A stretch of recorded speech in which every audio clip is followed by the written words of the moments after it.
Welcome to The Grant, the EU funding podcast.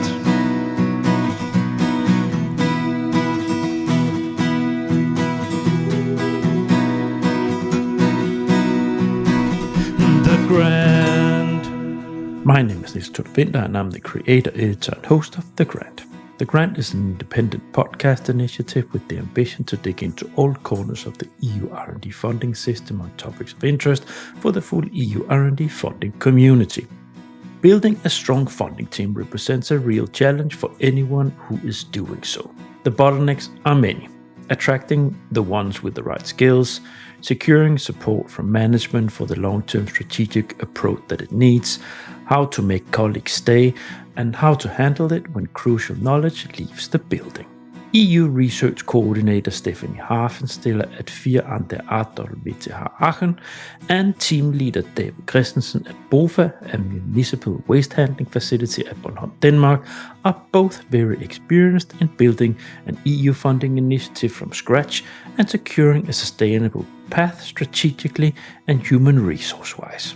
In this episode, we zoom in on the challenges of building the team, keeping the colleagues on board, and how to handle it when knowledge leaves the building for another position. Everything while dealing with organizational constraints. This is a good one. Please enjoy.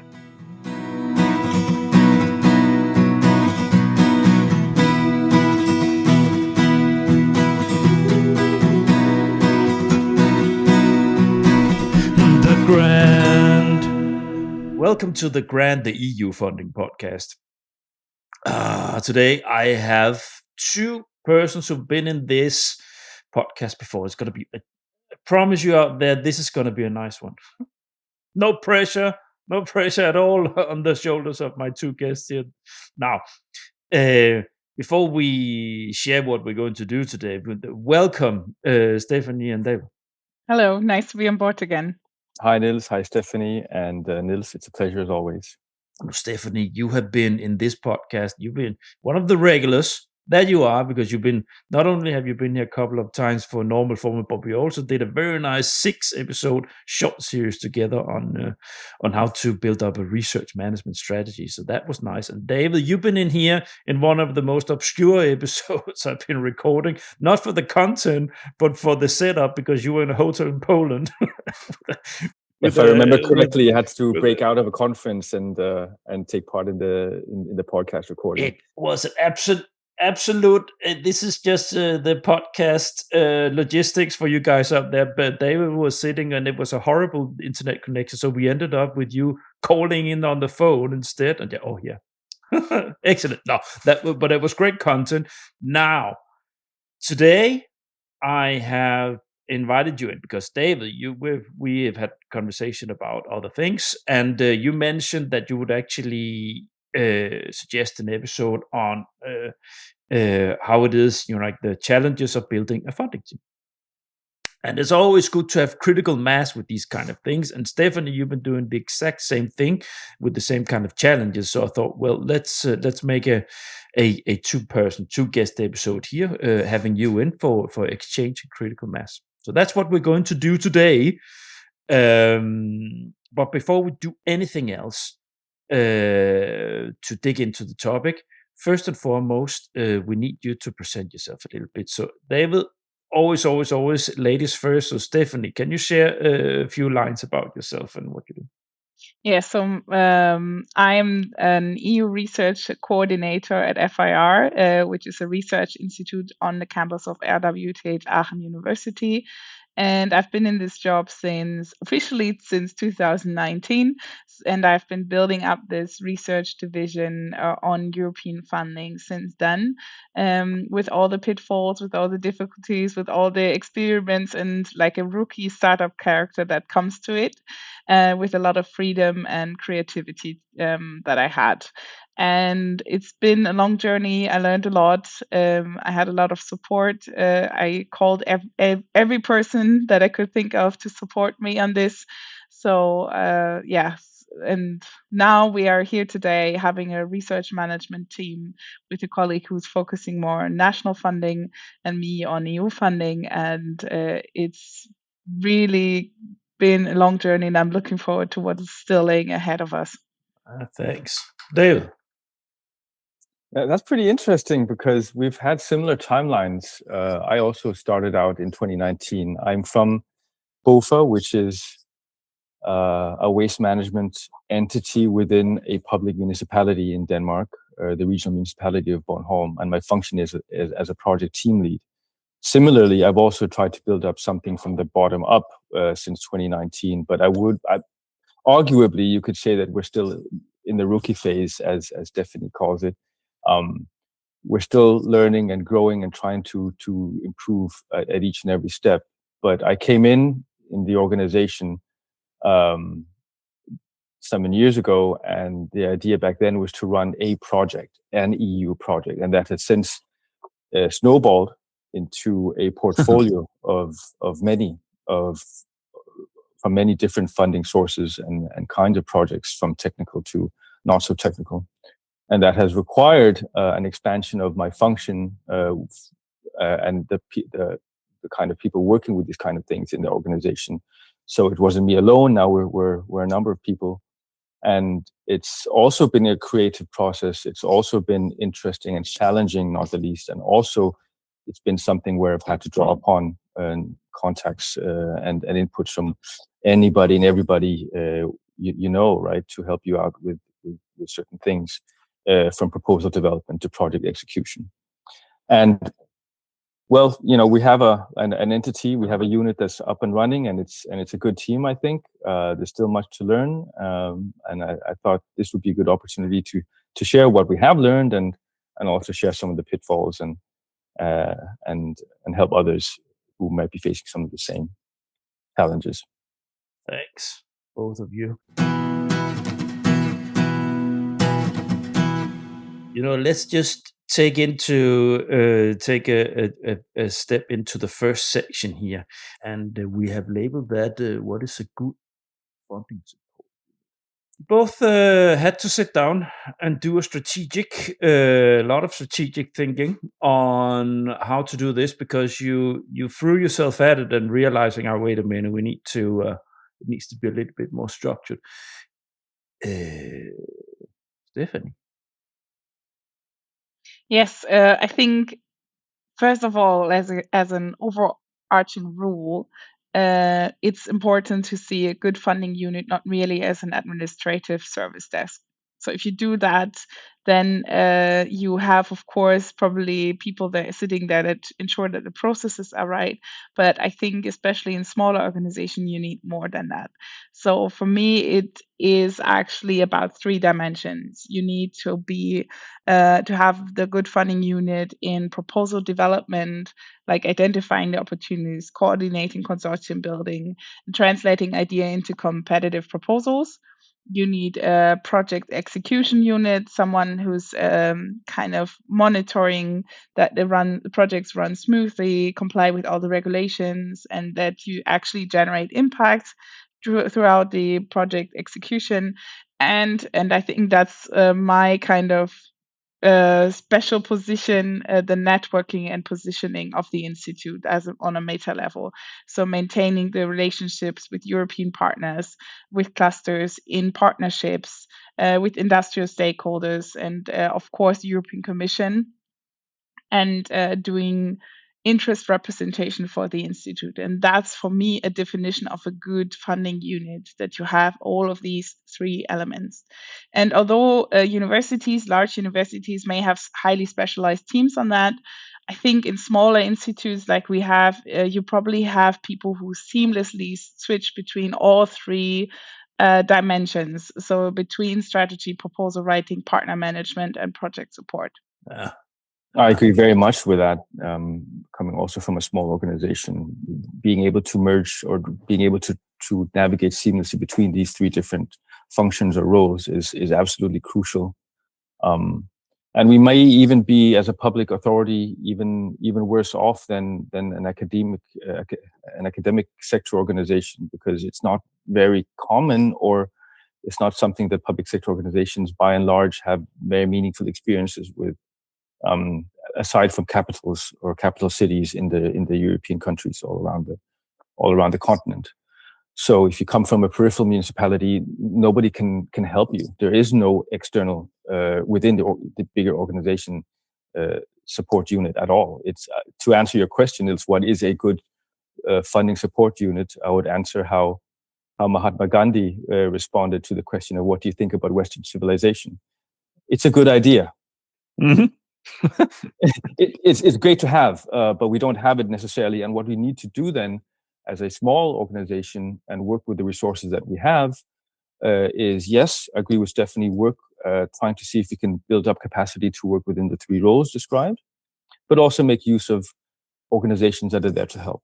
And organizations that are there to help could also involve membership-based organizations that can, for example, in my catchment area, that Bornholm and BOFA is part in, we have something called the Greater Copenhagen EU office, and they provide seed money, and they have a whole application package system where they can offer you funding to hire consultants in, buy your own hours, pay for travel, but also they can advise what Stephanie is describing here in terms of essentially scouting and networking. The Greater Copenhagen EU office has a Brussels office. So they are, in effect, the bridgehead into Europe that we make use of. So being aware of these architectures and being aware of these organizations is crucial if you're not able to travel across the continent digitally or physically as much as you'd want to. I think we're probably going to get back to that in one of the sections that we'll move into later in this conversation. But the difference between the realities that you face, the two of you. So Stephanie, you are in a research organization, university. So now I'm talking. What do I want to say? The perception to get management and to get acceptance. Okay, we need to do this in the first place. So I know, Stephanie, that you had to push yourself to for management to realize, wait a minute, we actually need research management team here. It's not enough for the researchers themselves to sit and do their proposals in the like they have always done. It's much the landscape is much more competitive. So what you did, you pushed. You kept hammering. We need someone else to have the support function. But anyways, it's still research. So these people, they understand, okay, it's probably easier to handle a management to realize this is a good idea than David. Because David, you work in a municipality, and a municipality is often a place where external funds, especially from the EU, is seen as a that's just troubles. It's troubles, because it's bureaucracy, it's rules people don't understand. It's so many layers that where you need to your manager. It's it's a political board, right? At the end of the day, it's politicians being elected to the board of the municipality that decides what's going on there, right? I know that they don't go into that kind of detail, but you still your boss is someone that reports to them. So it's a very different. It's a different reality in terms of research organization and a municipality. But that said, you have both had that, because you also did that, Steve. You hammered and hammered.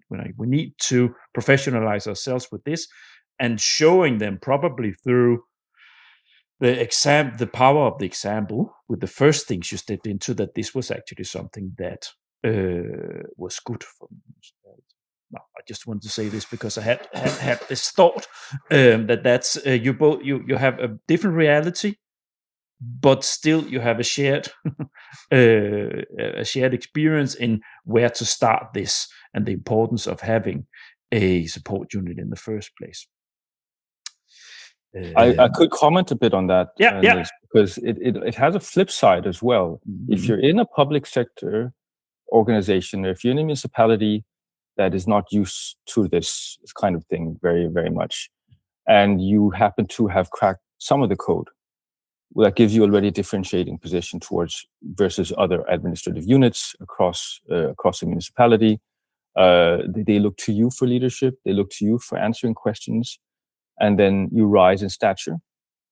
And so then there's also recognition of the work and the results that you can bring. So it's actually sometimes good to be in that position. But that said, you're absolutely right. At least from where I'm coming from, it's a politically driven organization, and you're absolutely right that managers are put into positions and put into political crossfire, and they have to manage that, and they manage the public's perception of your unit as delivering a kind of public service offering to the people in the catchment area where you live. And they ask questions: what is innovation? What is EU funding? What does it even have in terms of impact for the daily lives of the people down the ground? But I think that's also healthy, talking about flip sides, because it gives you context and it gives you meaning, at least from my perspective, so that when we enter into proposal development processes, we always all have to keep in mind what does this mean for the everyday citizen where I live. Because once you have that reality check, once you try to juxtapose whatever this high-flying call is trying to achieve versus what your neighbor down the street is trying to do when you go to get groceries, then I think you actually end up with good proposals, because you can really give a consortium a reality check, or they can give a consortium some real-life insights that can really heighten the innovation value of whatever you're trying to develop. But it's not that much different for us either. So also for us, it had a highly political impact in the university, because of course we are one institute of many, and now with our success in EU calls, I mean there are other institutes who call up and ask, listen, how did you build it up? We also want to do the same. Could you give us some guidance? Could we work together on this? So I get invited to RWTH Aachen internal events on EU funding and get in touch with the professor. So it's really a door opener, and it spread the word. And on the fact that good proposal writing, I agree with you on that too, David, but from a different perspective, that we also, so the first proposals we wrote were just, okay, we want to get some EU funding and we want to get involved in the EU funding bubble, but it wasn't so centralized on our research strategy, our research agenda. So the follow-up calls, we tried to focus more on, is this project really something our researchers want to work on? Is this something that brings value to the research we are doing? And how can we implement it in our strategy? And for the industrials, because we have a really close connection to the SMEs and industrial partners in our region, how can we bring value and impact to them? And this really improved the quality of our proposals, I would say. Let's move into the next block. Let's talk about the skills. The skills question. So when you are building up your funding team, what do people need to be able to do? What are the capacities? What are you looking for? Yeah, David. What we've learned along the way is when you implement and execute a project, you need to be able to come into an organization like us and not be given ready questions or ready answers to questions. You have to be able to navigate complexity. You have to be able to find the answers on your own. You have to be able to manage stakeholders, internal and external. Very demanding. And that's requires a skill set that relies on formal training, of course. You can be trained in this kind of thing because you could be working, maybe you could have a background in systems thinking or systems engineering or whatever it is, or even complex social sciences of looking at broader things. It can also, but we've also found it also has to do with life experience. The skill sets you get from being able to handle people and having handled people over a long period of time, because that's what it's all about. A lot of it, in the end of the day, is relating to other project partners and how we correlate with them when it comes to doing a deliverable, for example, to be very concrete. But that kind of skill set is important. We look at formal training, but also increasingly, what is a person? that is entering into our organization? What do they otherwise bring to the table? Stephanie? I think, I'll probably have to talk a bit about myself. So I think you need generalists. You need strong generalists. That's what I mean with that is that people that understand the whole life cycle of a project, from the idea to exploitation, that can link with partners. They need to be a bit outgoing, be able to network. Being able to structure, to strategically organize themselves, and also being able to explain things very well. So you need people who have different kinds of skill sets in a interdisciplinary way, I would say, so that you can really cover all the different aspects. And then as your team grows, you probably could add specialized teams to it. But if you want to start building it up, you need people who can do all, like in a horizontal way, and can connect the dots, bridging between researchers and management, finance, legal departments, that can align between stakeholders, that are able to connect European policy making with, or like these policy formulations with the research you're doing. So these kind of people who can do both, basically. That's not easy to find. Yeah.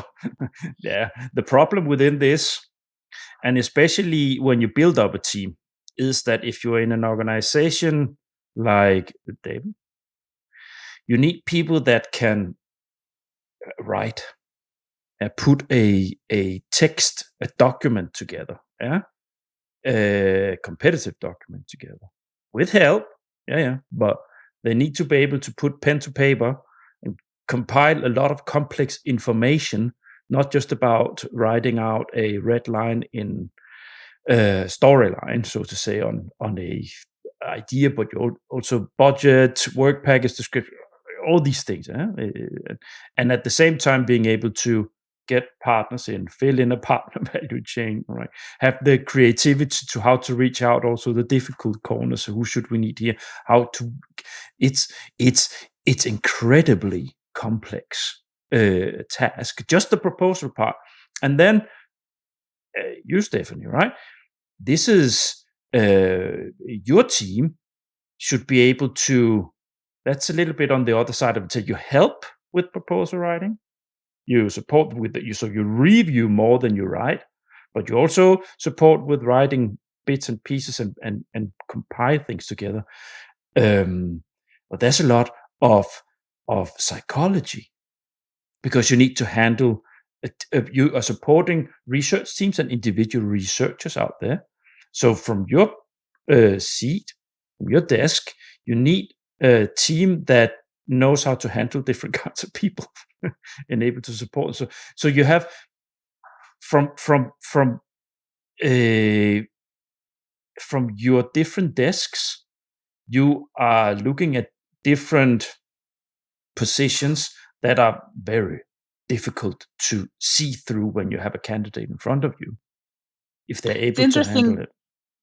It's interesting that you mentioned that, because that's recently a skill that I noticed that I start developing, that I can identify researchers and which role they would actually fit best in proposal writing, because you also need to identify different types of researchers or people who are involved in the proposal. You need the leader who's like encouraging everyone to write and hold all the team together. You need the dedicated specialists who can draft out the proposal sections and really dive into the methodology and the concepts, and really gets a great story behind it.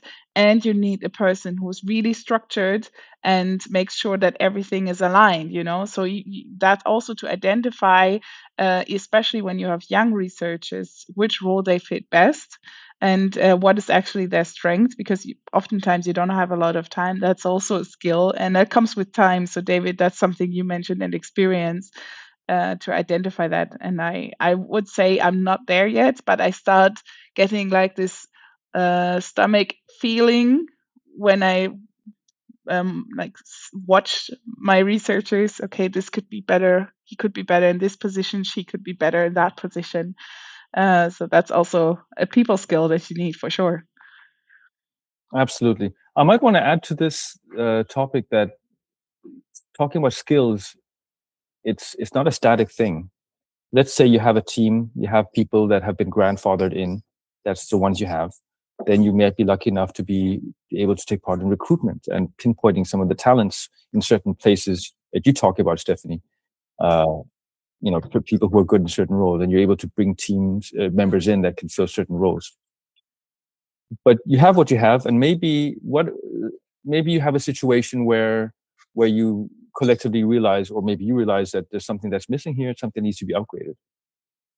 So skills is also about skills development, continuing education, or peer learning, however way you wish to tackle it. It's a process as well.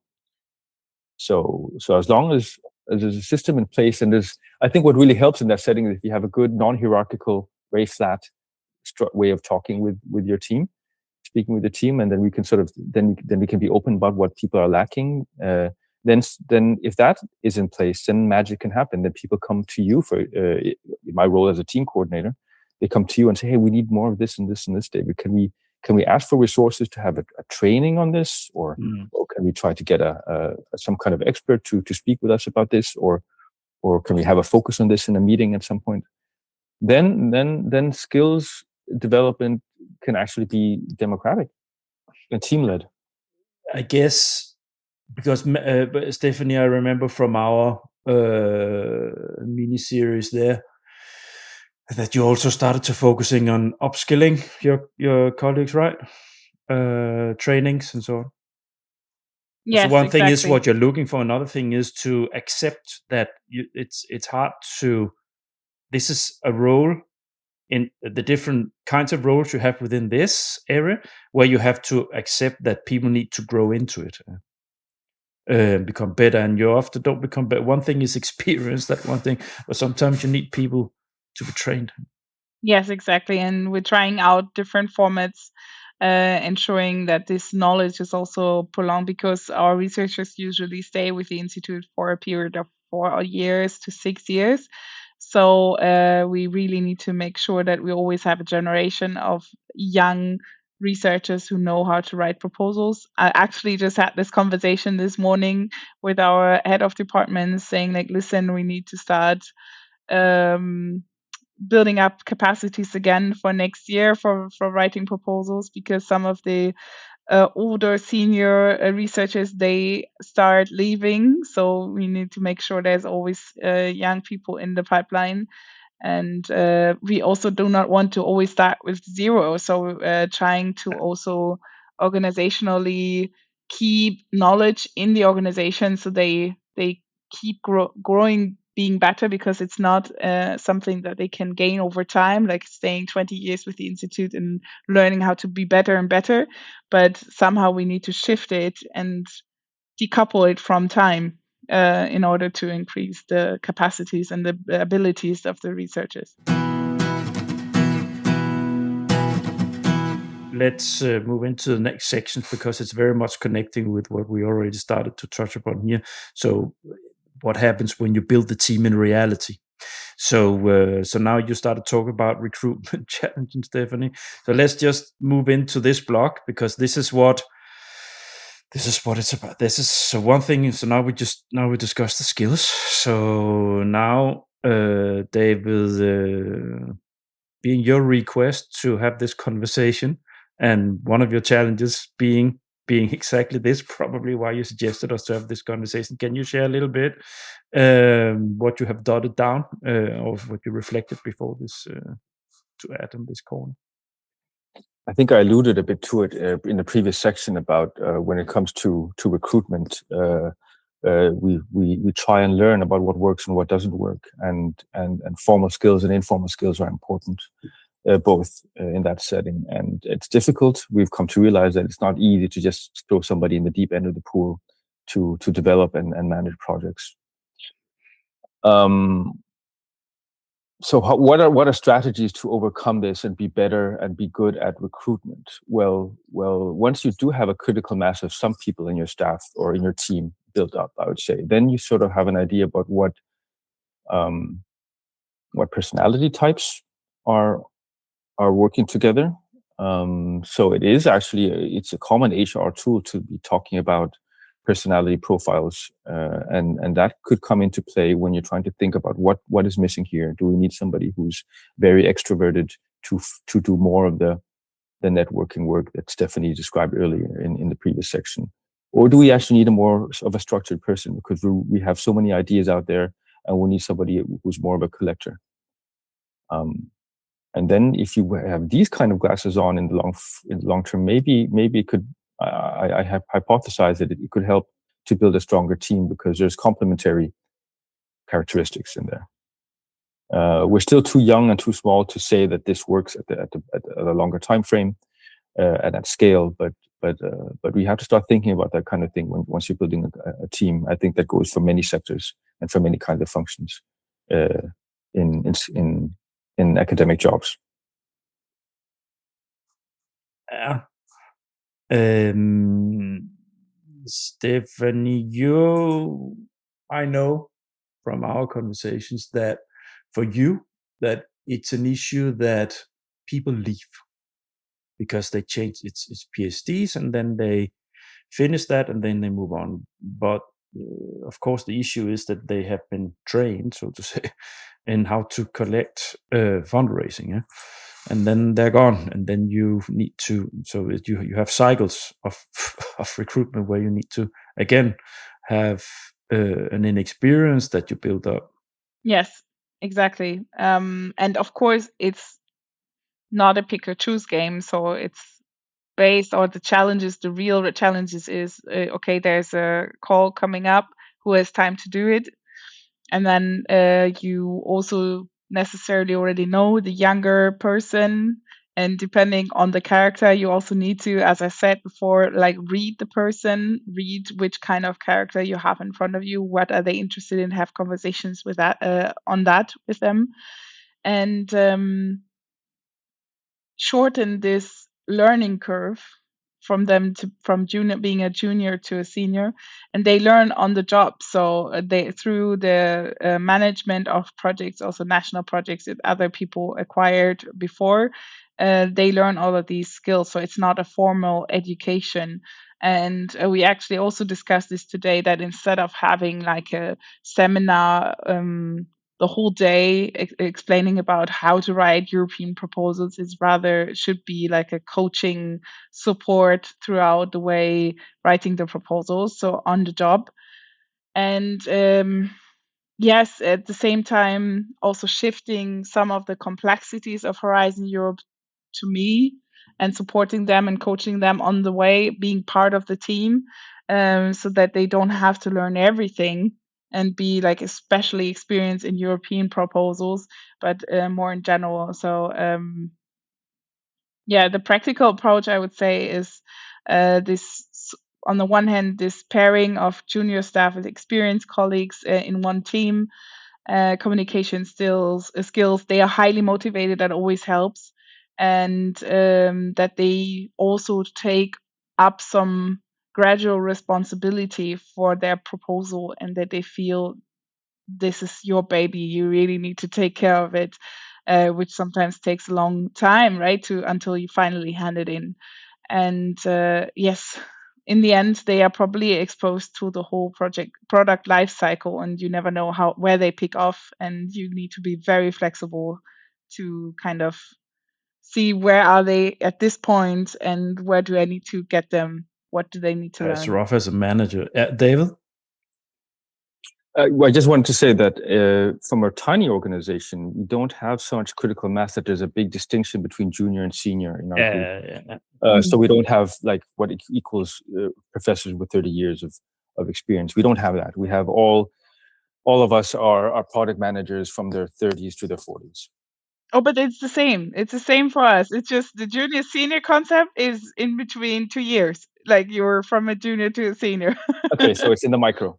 No, Yeah. what I wanted to say is, I just wanted to maybe share that the way that we've tried to structure it now is that there's a functional division of themes. So within my field of circular economy, you can look at different various things. and you can look at different kinds of material streams, for example. And we have specialists with the different material streams. So that gives you a functional division when it comes to allocating horizon topics, following a lead, developing a proposal. Who gets it? Well, there's some people are self-written when it comes to being the lead for following a certain lead because they're the textile specialist. So that's quite easy in that sense. But they need backup, and that's why we have a team of a certain number of people, and we have a smaller team. We informally call ourselves the dev team. Our dev team has this functional division of specialist areas, and we help each other out. And I try not to allocate so that there's somebody who's isolated too much. There's always a redundancy. And this works with product development and product execution. Always have redundancies so people can back each other up and just two eyes on the same thing. Yeah.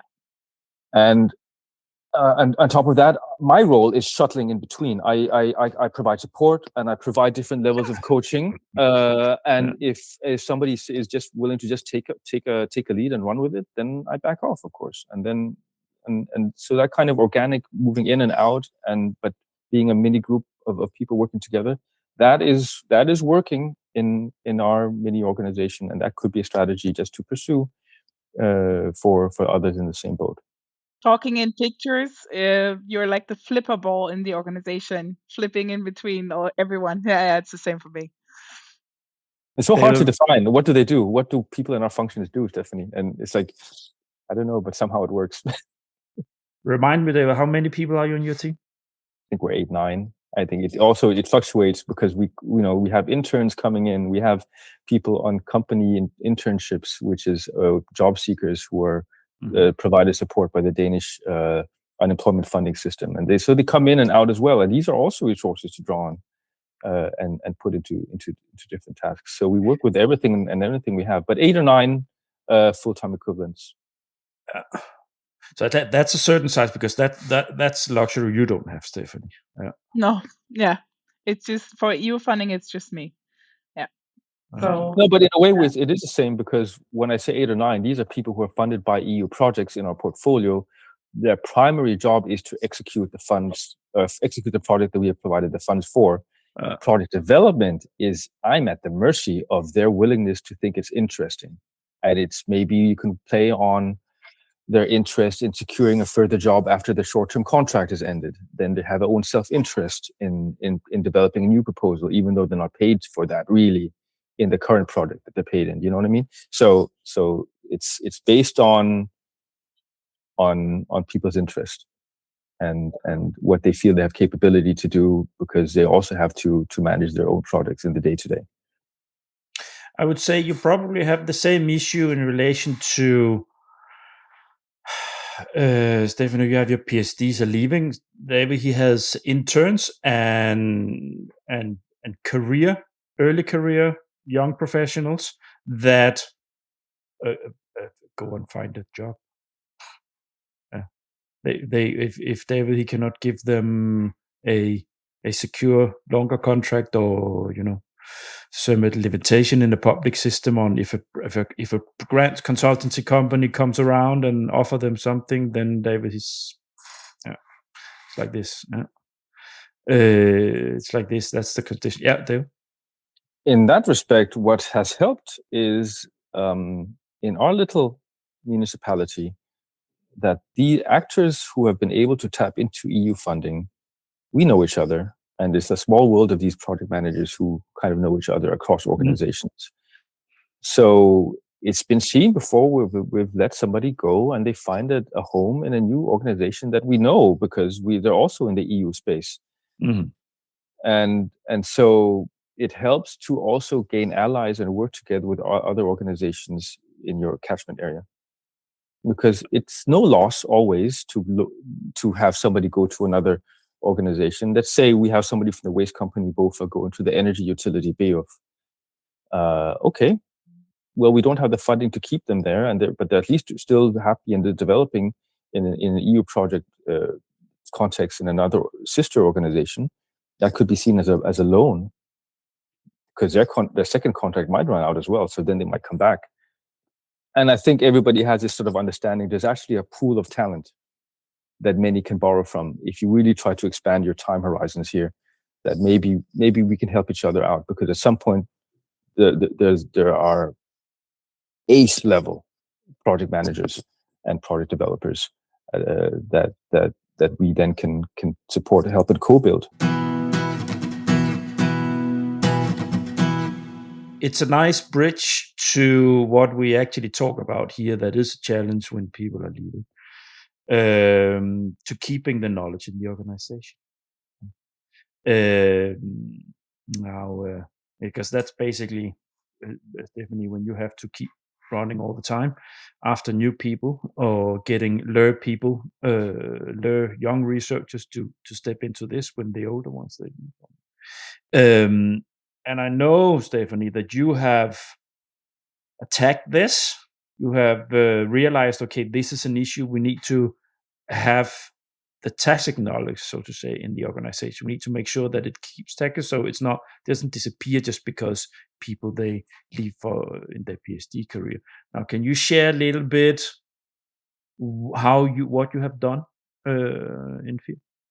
So we established organizational knowledge management system that everyone can access. Everyone can also edit the documents so they can upgrade them. It's not a fixed system.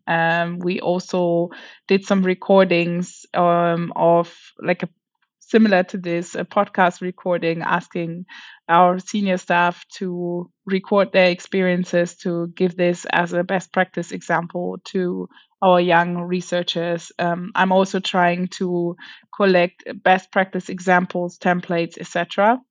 So this is like the explicit knowledge, right? The proposal templates, budget calculation tools, internal procedures, partner databases, like all these information you collect that gives them like a package where they can start with. And I think it's for oftentimes knowledge management is an underestimated success factor for knowing how to write proposals and how to upgrade your knowledge very quickly. And also to reduce the risk that these critical expertise leaves with the individual employees. However, I must say, and this is also true, it takes a lot of time. And I'm still trying to fit that into my daily schedule to work on these kind of templates and this knowledge and put it into the system. And it's also not my most favorite job, to be honest. And also it takes a lot of and also it takes a lot of maintenance to make sure that all the documents are always in time, because the EU is changing so many things about all the rules and regulations. So it's I'm always trying to do it with the least effort possible, with the most effect necessary, I would say. So I don't think I found the golden way to that still. And there's still a lot of knowledge that still hovers also in my head. I'm also a risk factor. There's so much knowledge that I gained over the last years. If I would just leave, I don't know, I would probably have to put months of putting all this knowledge into this organizational system. So I'm still learning, like things also like tacit knowledge, like knowing which partners are reliable, understanding evaluator expectations. I'm just tapping into that. I don't know how to organize that knowledge now from the second round being an evaluator, right? These kind of tiny things that are just a feeling almost, put that into knowledge is very difficult. Yeah. And also this recognizing political trends in the European programs, you need to have the mindset for that to detect this and then putting that into knowledge. I try to make these presentations where I try organizing what's in my brain and how I understand the policy landscape in Brussels, and put that into very explicit content for us. But it takes time, and it's not easy. It's not easy to do. Yeah, and AI helps. AI helps. So that's true too. Yeah. AI has saved many a butt in our organization. I would say, Stephanie, your level is what we can only hope to aspire to. We've had similar, well, attempts at codifying needed knowledge so that we can retain the knowledge that we've accumulated in this team. And at the very pragmatic level, we're talking about a living Word document that sits in the cloud somewhere that we fill out. It came up as a need that came up from my colleagues at some point, that it was made explicit in conversation that we need a place to store stuff that David. And so that started a snowball where we decided, okay, let's try to structure a document. And I even had sessions where a team leader or a team member interviewed me about learners from a bunch of historical projects.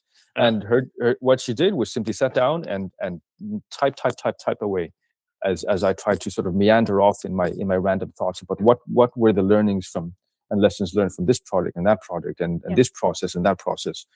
So there was an attempt. I would say that the objective is not to come out, of course, with a Bible or a final, this is our PMO organization document, read chapter section 732. There you know everything you need to know about calculating PM rates for our organization. No, that's not how it is. But it's more to sort of to have something, and if it's hopelessly outdated, well, then that means that will be updated at some point. But it's okay if it's not perfect. And I really agree with the approach you're taking, Stephanie, with the path of least resistance and least effort with maximal effect. That's what you really need to do to survive, anyways, in this kind of job. So that's what you also need to apply for this kind of thing. But the process is important. The fact is that if any of the two of you would leave your organizations, look, it's never, you can always be replaced. It's like this in our world of paper pushers, right? Paper movers. We can always be replaced, but it's going to take a little while for them to be up and running again, because you are hinge-pins. You are vital key persons in the EU funding approach for your organizations that you work for. That's actually why I constantly say to my team and upwards towards management that I refuse to be a bottleneck. So whenever there's an important event going on or an important process that needs to be taken part in, I'm not alone on this. Yes. Because then that's asking for trouble when you have something sitting with one person. So that's just one strategy to alleviate some of that. I guess, Stephanie, I guess, well, nobody likes these kind of documents. We all hate them. But I think David, what you're doing here, and you're also doing it, Stephanie, by all practicalities, just let people see what you do. In all practicalities, just let people see what you do and let them take some. And again, David, it's a good approach.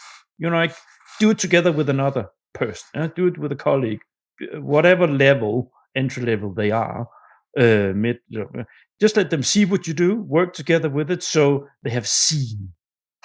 They have seen what you do. They've seen how a budget looked like in a proposal. They've seen. They know what a person month is. They know what an impact section is. They know how to set up an event, a partner meeting. They know how to, and it builds a shared ownership of these processes. So this way, it's, as you said, you're not the only bottleneck in the organization that knows everything.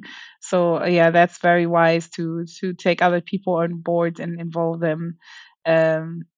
For sure. I think that's very important. And as you also said, we also do that, these lessons learned after proposals, after projects, making sure that you kind of keep this knowledge. And then also, I think it's very important. So everything that already exists from other organizations, like support organizations, and you can outsource that knowledge, that also helps a lot. Like, there's countless webinars on how to do the budgets and how to go through the excellence, impact, and implementation sections, etc., etc. So also having a list of these kind of support elements, or listening to the grant in the end, you also have a whole series on that. That also helps, right? So and these outsourcing and giving researchers, listen, look at this video. It's 4 minutes, 5 minutes long. Take the essence of it. You learn a lot from that. That also helps that it's a bit of a reduced burden to do this knowledge management. Well, to tell the truth, it is one of the mission statements of what I am doing here, right? It's not just about having nice conversations. It's actually about guiding people and give people an audible companion that gives advice or tips or tricks to do things, right? That's also what we're doing here. Yeah. And if you're doing EU funding, you're traveling a lot, so you have time to listen to podcasts on the way. So that's a good thing. Oh, you're not one of those who can sleep in anywhere and everywhere. On the plane, yes, for sure. Okay. That's where I catch up on sleep, is it travels.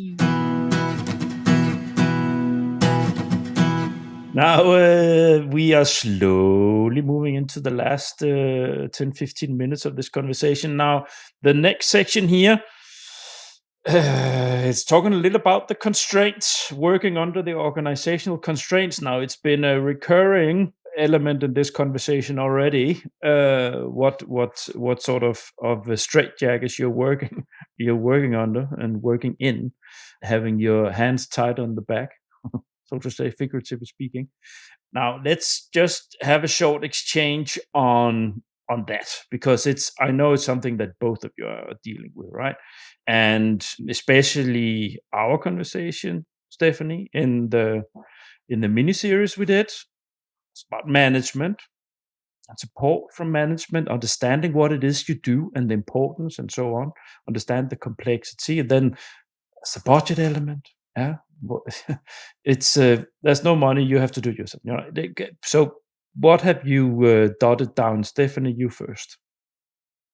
So yes, of course, you need the support from management, and especially because for proposal writing, you need upfront investment. You need time that oftentimes is paid by the overhead of other projects running to write these proposals. So the commitment to have the resources and to work on these proposals, because people are busy. So if it's unpaid, why should they work on your proposals? But still, it's a job we need to do. So the commitment from the management that this is an important aspect of our work to also write new proposals, and that is something that is not necessarily paid for. And then, of course, also being clear about the success rates. And this is a topic that is really difficult right now because of the latest round of proposals that were handed in. The oversubscription was so high. I'm not sure how to address that yet. So that's a topic that actually is quite critical to me right now when applying for proposals next year. So showing to them, listen, I don't know for sure if we're going to be as successful with European proposals as we were before. So that's a big topic, and that's crippling right now. And still, it's you need to ubiquitous. stay in you have to stay in the game. You still need to write proposals, otherwise you're out, and then you need to rebuild. So and that's also this long-term thinking. Listen, like these national proposals that we write, if we apply now for calls, hand it in September, projects start by the end of the year, so it's way quicker. You need to have this long-term vision that if we apply for calls for February next year, that means proposals will start at the end of 2027, and you need to have this long-term leadership vision that when the new money is flowing in, when the new projects are starting, that you always finance well. So this is a constant challenge in this. Also, I mean, it personally affected my student assistant that I had for 1.5 years. I had to let her go right now because of budget constraints. Yeah. She has been such a help to me, supporting me with all these research tasks and so on. So these are things that are just happening, and it's not easy to deal with that. So, and they're shifting priorities in the research strategy. You need to adapt to those. There's pressure for short-term results, as I said, and that's not something you can easily deliver with European projects, unless you're very creative and find some, I don't know, how are they called? These proposals that you can write within projects, cascading funds, something like that. But otherwise, it's also very difficult to identify proposals where you have a really high chance for success. There's always David. I think the question of straitjackets, one thing is management support, which was the first thing you led in with, Stephanie, and sort of the framework conditions for that, to be able to be even recognized and have this work understood as something that's worth putting resources into. That is actually less of an issue, particularly where I am, but we may be privileged in that because we have the political air cover for doing what we need to do, because that has already been established prior to the team being established. We need to do an ambitious vision within a certain domain area, and this is a public sector organization that has to work towards that vision. That's air cover. That's management recognition. There's also been a manager that we refer to that recognizes what this work entails, maybe even understands what it actually entails, not just at the surface level, but really understands the nitty-gritty of proposal development. That helps. What then is a straitjacket is a couple of other things then for us. There's always this classic thing in an organization with a lot of operations, a lot of day-to-day service provision or towards citizens. That's what we are generally understood of as being, and how people perceive of our organization. We are primarily a blue-collar workspace of people who run recycling centers and run a waste incineration plant. And we are primarily responsible for waste collection. That's what the regular Bornholm citizen understands about BOFA. So we need to be able to show that an innovation unit of academics can provide value to that. That's a straitjacket, because that requires constant conflict handling, that requires constant negotiation strategy, and requires constant energy, expending energy all the time to show and prove time and time again that we have a raison d'être. Because without us, then we're just an operations organization. So that's one thing. Internal, the tension between operations and innovation. Then I would say another straitjacket is the public perception, and this is because we're very, very exposed. Whenever something goes wrong with trash collection, guess what happens? We get a shitstorm. And so we're easy targets for clickbait titles with the local media. So there's also something about, I wish I could try to get the broader public to understand that we get into projects to learn and not to just give immediate short-term impacts. It's similar to what, Stephanie, you've been describing about giving immediate impacts to your research organization. But here we have to sort of say it and work with the broader public on the street. And try to convince them that it's okay that we did a living lab that involves a refill system in a supermarket that was an economic failure, but also had other environmental successes. That's what our lessons learned were from that particular project. Even then, that's a lot of sentences that's very difficult to condense into something that's a soundbite for the public. And that's a constraint, because if people have this perception of a public unit like we are, and we do this, but we also do that, and what we do doesn't lead to immediate impacts, but it leads to something weird and something abstract, then people just get confused, and people just sort of get they get a blank stare, or they don't even understand it. And that's a constraint to work with. Honestly, it is, because it's difficult for us to work with the media. When a product manager is asked to face a microphone and go on TV, guess what they go down to? They go down to the clickbait title. Yeah, but it's very easy. It's very easy to perceive from our desks, the three of us, what happens in this situation. David, public organization, media.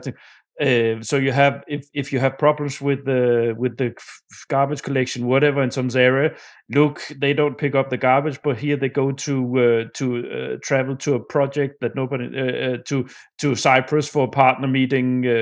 They find some pictures on the social media, on LinkedIn, whatever, seeing you clinging with champagne, while the local citizens, they get, Exactly, the dissonance. That's a cognitive dissonance they see sometimes, but it's hard to sell that also is valuable, what we do.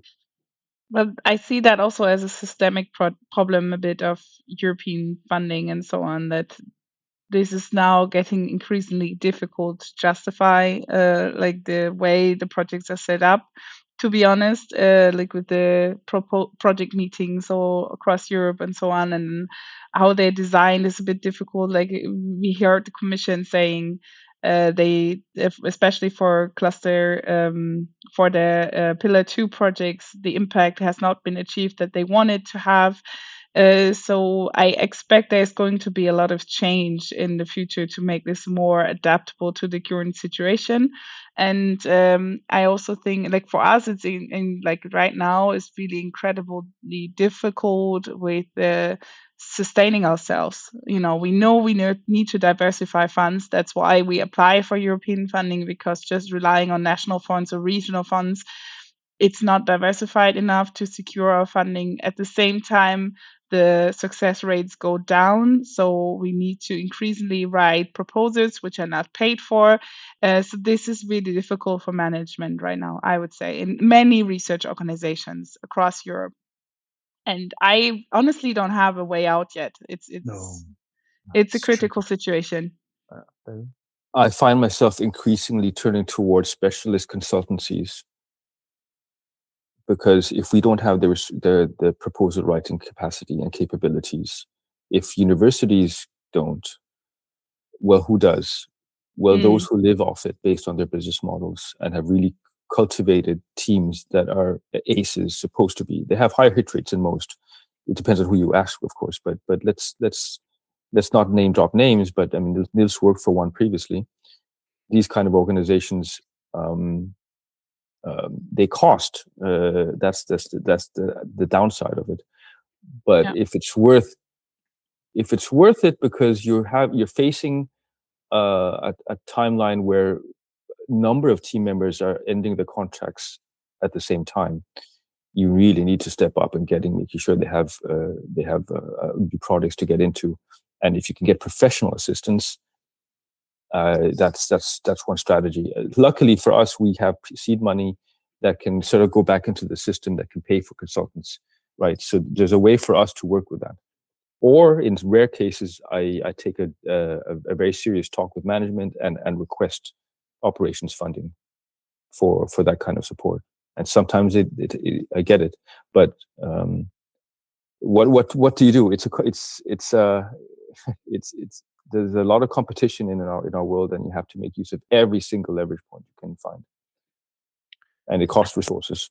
There's no way outside of that. As in many conversations I've been having in this podcast, it's management. It's the people you guys work for. It's those are the ones that puts the frame and discourse and tone, the color tone, so to say, on and so do they understand, or do they have their head somewhere else? Do they tap into your reality and the importance of it, or do they want quick money? And if it's not, you know what I'm talking about. So if management understand that is the conditions for the sector, and they can understand that things are changing. They understand a conversation with you as the capacities in the organization, saying this is what's happening right now. That's why funding is not. It's not going to be as easy as it's not going to be having the same flow anymore. But we still need to do this. If they understand this, that's going to make your work easier as working in your organizations in that frame. If they don't understand it, or if they what's this? What's going on here now? We need to have a conversation,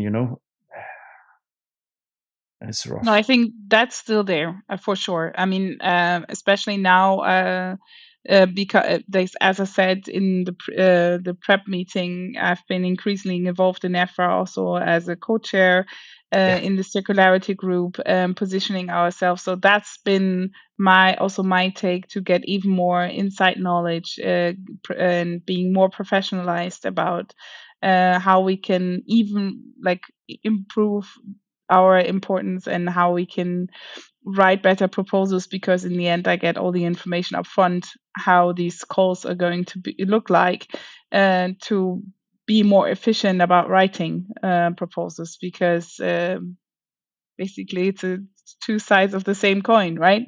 So these kind of things, they notice that and they know the importance of it, and it's been appreciated here very much. And also the kind of people you get to know then, because the people also from other organizations who engage in these groups and are active and commit time to it, those are the ones you want to have in your consortium, because they're really good people in the end. And I don't know, I cannot, I didn't earn the fruits yet from that, so I probably have to wait a few more years for that. But I think it already, I learned so much, and it's a great team. I'm looking forward to harvesting it. I think it will work. I hope. We need to, and you're already doing it.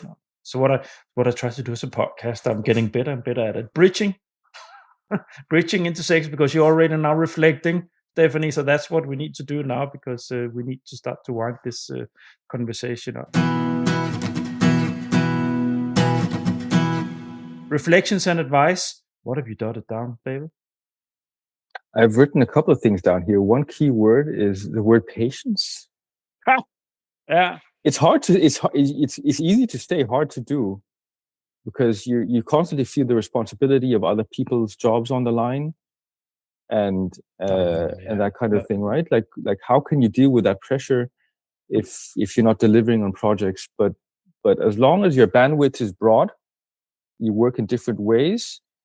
I found that the results already in my unit have shown themselves already. So there's nothing to fear. Another thing I've written down is learn to let go. So this thing about peer learning and coaching and helping others support, the moment you identify a situation where you don't actually have to follow this dude to the door, you can save your own energy, because this person is actually qualified, is upskilled now. That's a lovely situation to be in. It's such a nice feeling to say you're flying. Mm-hmm. You're actually flying, and then you can lean back and now you can work at a different level with that colleague or group of colleagues. So actually having the courage to be patient, and having you have to be counter ego to this. This thing about letting go of control is something I've also had to learn.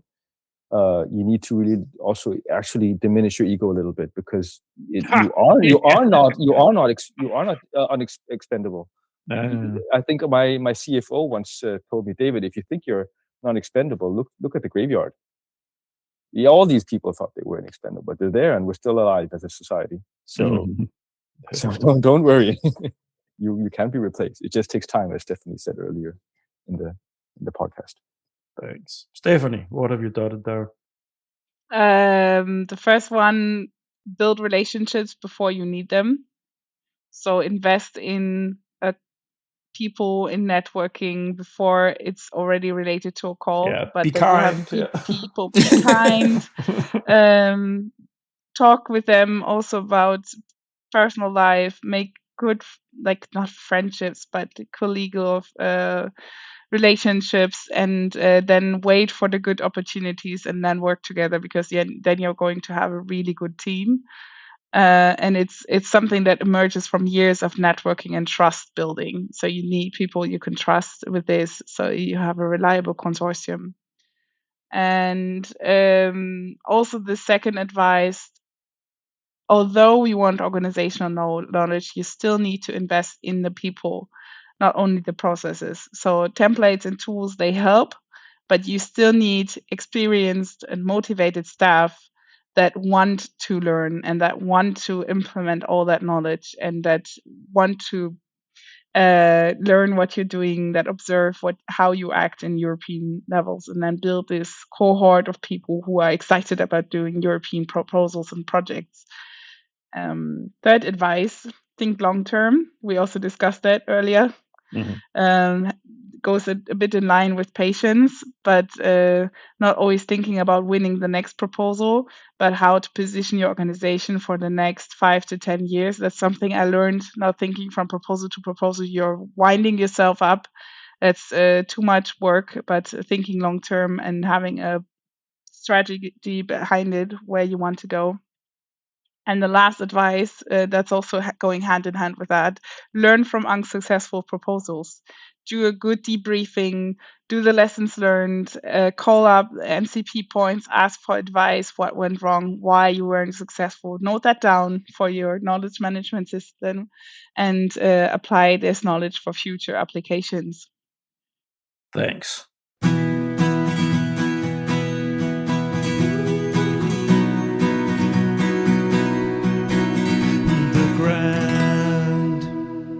Let's just move straight into the toughest challenge. And Stephanie, since you already have the word here, what's the toughest challenge? I'll give some advice. To deliver successful proposals continuously, ongoing, keeping the pipeline running, and having the overview of when to apply for proposals again within the organization, but also in the network, and keeping that all in shape. But what's the toughest challenge in building the strong funding team? The toughest challenge in building a strong funding team is, I would say, that's a tough one, to getting the right people engaged and to have the resources to do so. And having the long-term vision to build this up, and also, and I give you right, David, on that one, letting go of and losing control, not to super manage everything. You're probably already a step further than I am with that. It's because you're German. Just because you're German. Let's not go there, Niels. Yeah.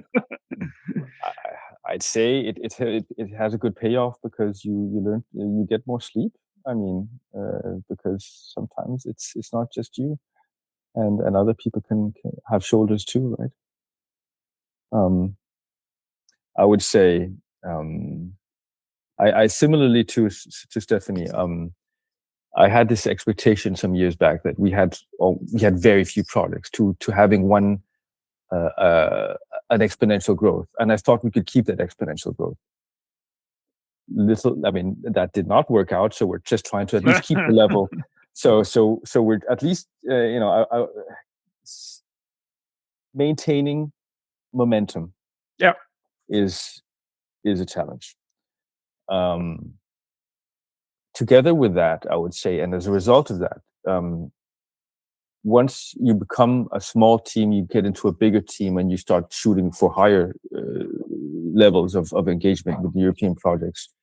Increasingly, a coordinator in my role becomes a manager. And just like Stephanie's been saying about managing people and relationships and making sure that they're engaged to do what they do, that's really important. But it's also it's a skill that you might not be born with when you start off being an ace project developer and project executor. You're not necessarily a good manager, are you? So that's also something that needs to be learned. And luckily, I would say in some organizations like mine, that's recognized, and you have an internal leadership track. So they put you up on leadership, continuing education. So I'm doing a Harvard Kennedy School public leadership credential. There you go. So that's been recognized. That's actually been funded by BOFA, and that's all hats off to management for recognizing that. So the challenge there being roles change over time, and even you yourself need to develop. Yeah, that's a nice one. Thanks. We have to shut this episode down. I'm just going to land this plane before saying goodbye to the listeners. So, dear listeners, I really, really hope you enjoyed this, because I was looking so much forward to it, and I hasn't disappointed. There's such strong capacities in the same virtual podcast room at the same time. Now, If you like this, and if you're a newbie, go to my website, thegrant.eu. You'll find tons and tons and tons of audible content there. Go to the podcast universe, more than 220 podcast episodes there. It's not all on building your research team, but I can definitely recommend the episodes from these nice guests here, the series I made together with Stephanie and what I did with David also on what they're doing. So I will put links in the episode site for you for these episodes. And when you're in there and browse around and say, so wow, what a fantastic platform this guy has built. How can I support him? You can do that by filling in the online form to join my email list. So thanks in advance for that. It's the best way to support an independent podcaster like myself. And of course, connect with me on LinkedIn. I'm the only person in the world with the name Niels Tudor Winter, so you should be able to find me. Connect with me. That is where the fun happens. That is where the flow is. That's where I like stuff. That's where I share all my promotion, marketing about episodes, but it's also where I pick up guests.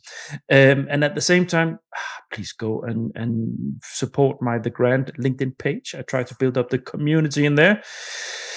Yeah, I think that's that. Follow this guy. Yes. And by the way, I've just established my YouTube channel. So there's now the Grant YouTube channel where all my episodes are there, and I will, as I move on, try to make some live content in there. Maybe have the videos here from Google Meet. I'll try to edit them and put them there so people can also see my guests and so on. So, yeah. Stephanie, David, thank you so much. It's not the last time you've been in here because I simply love to have you as guests, both together and individually. So you will be invited in again. I hope you like this. You're a fantastic host, Niels. Thanks. And it was a pleasure, Stephanie. And let's cross paths again, huh? Same here. It was a pleasure to ping pong with you, David, and Niels, for guiding us through this episode. This was a lot of fun. Yeah. Thank you. Thanks. Now let's say goodbye. Bye.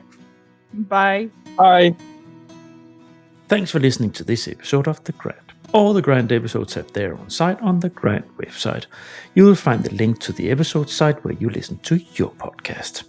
On the site for this episode, you will find links to Stephanie and David's LinkedIn sites, plus, of course, links to their respective organizations. You will also find a link to the episodes earlier recorded together with the two, where especially the research management series is a strong listen. Next week, I will present something new, a documentary-style episode from a project partner meeting and conference. You can indeed look forward to that.